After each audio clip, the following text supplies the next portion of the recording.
नमस्कार। VKR news के स्वदेशी प्रतिभा कार्यक्रम में आपका स्वागत है। स्वदेशी प्रतिभा कार्यक्रम के अंतर्गत हम ऐसे प्रतिभावान लोगों से साक्षात करेंगे जिन लोगों ने अपने विश्वास और आत्मबल के द्वारा अपने लक्ष्य को प्राप्त किया है और अपने देश और प्रदेश का मान सम्मान बढ़ाया है। कोविड-19 कोरोना महामारी के इस काल में ये जो कोरोना है गिरगिट से भी ज़्यादा खतरनाक रूप से अलग अलग तरह से रूप बदल बदल कर सामने आ रहा है, जिसके नियंत्रण के लिए शासन प्रशासन और सरकार कटिबद्ध है और उन्होंने इसको नियंत्रण करने के लिए अपनी गाइडलाइन जारी की हुई है।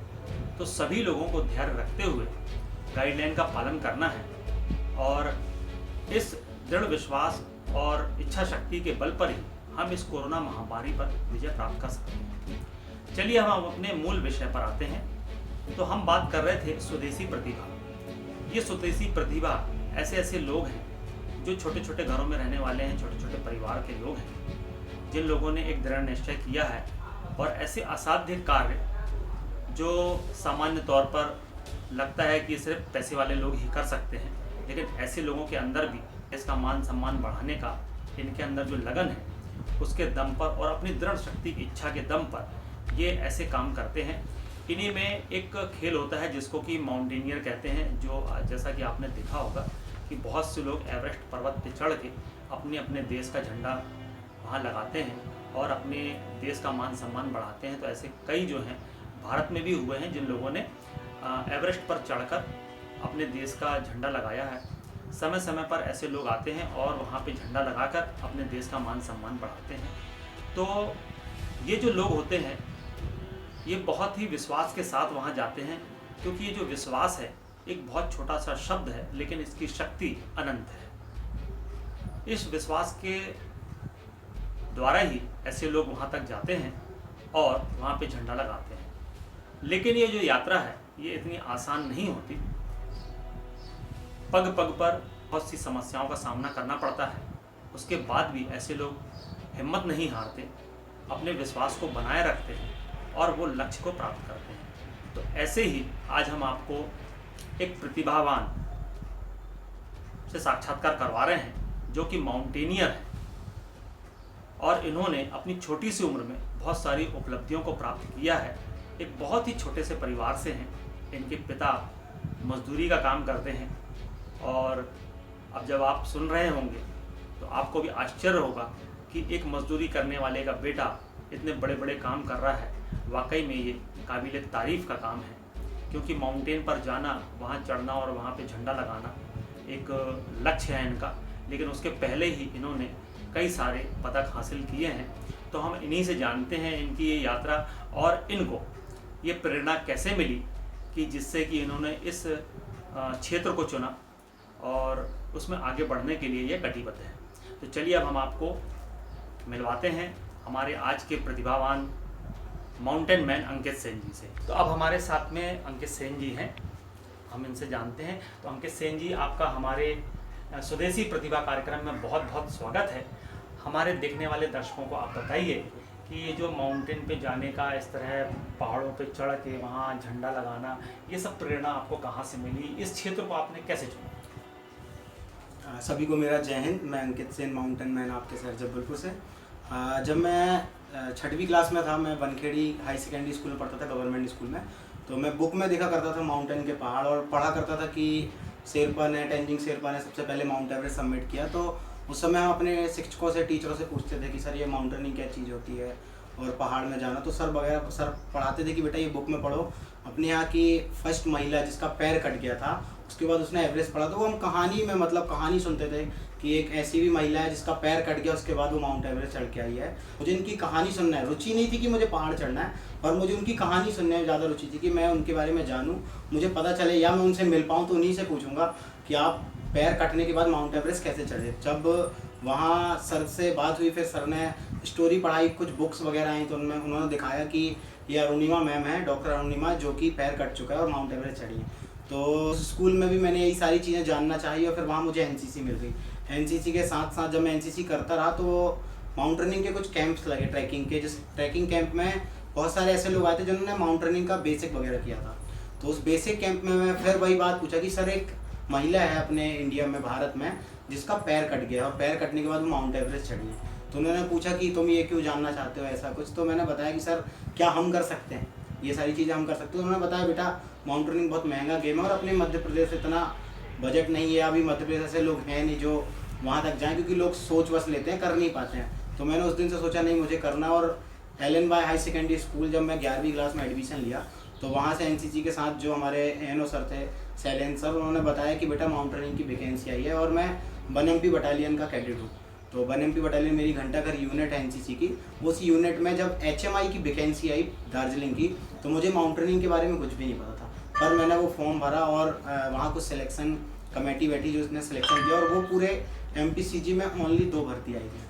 तो उस भर्ती में तो सिलेक्शन हो गया। जब मैं दार्जिलिंग गया, वहाँ से दार्जिलिंग जैसे ही पहुँचा हूँ तो वहाँ मुझे माउंटेनिंग के बारे में जानने पता चला माउंटेनिंग के बारे में कि माउंटेनिंग होती क्या चीज़ है। तो वहाँ पे जो शेरपा थे, वहाँ के जो इंस्ट्रक्टर थे, उन्होंने मुझे बताया कि ऐसे पहले आपको लेवल 1 करना है, आपको बेसिक करना है, आपको एडवांस करना है, एडवांस के बाद फिर आपको बहुत सारी पीक सबमिट करनी पड़ेगी, फिर लास्ट में आप माउंट एवरेस्ट जाएंगे, जो वो महिला चढ़ के आई है अरुणिमा सिन्हा।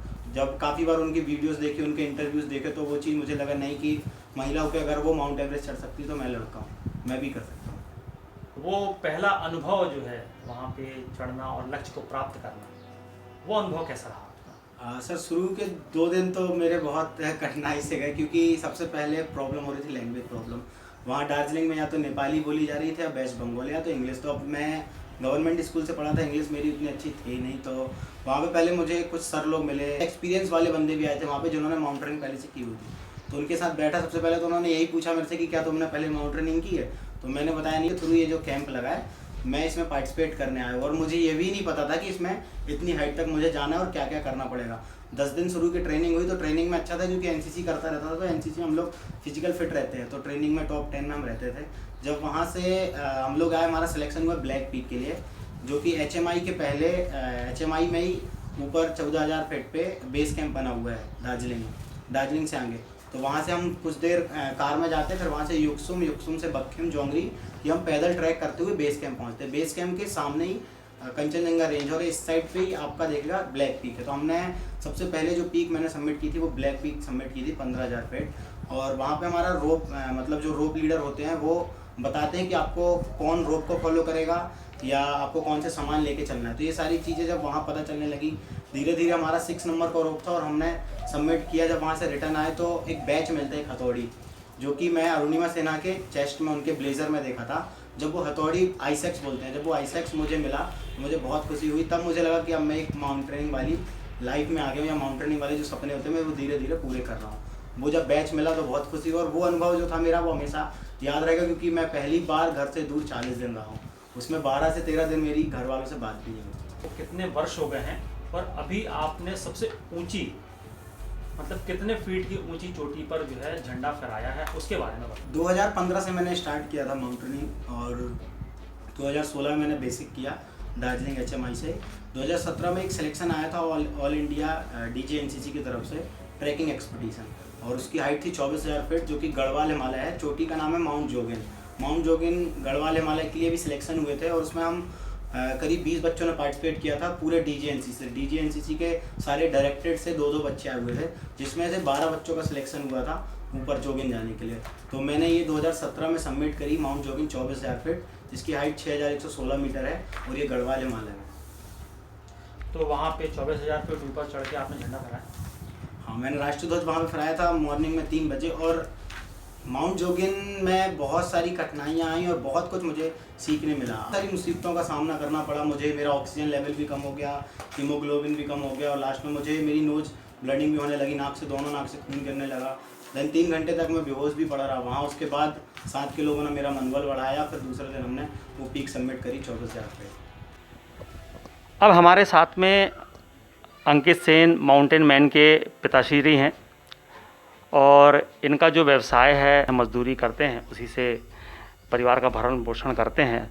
तो एक मजदूरी का काम करते हुए इस तरह के खेल में अपने बच्चे को प्रोत्साहित करना एक बहुत बड़ी बात है, क्योंकि जिस तरह का खेल माउंटेनियर का जो प्रोफेशन कहें आप इसको या खेल कहें, और ये स्पोर्ट्स के अंतर्गत आता है, तो ये स्पोर्ट्स एक बहुत ही खर्चीला होता है।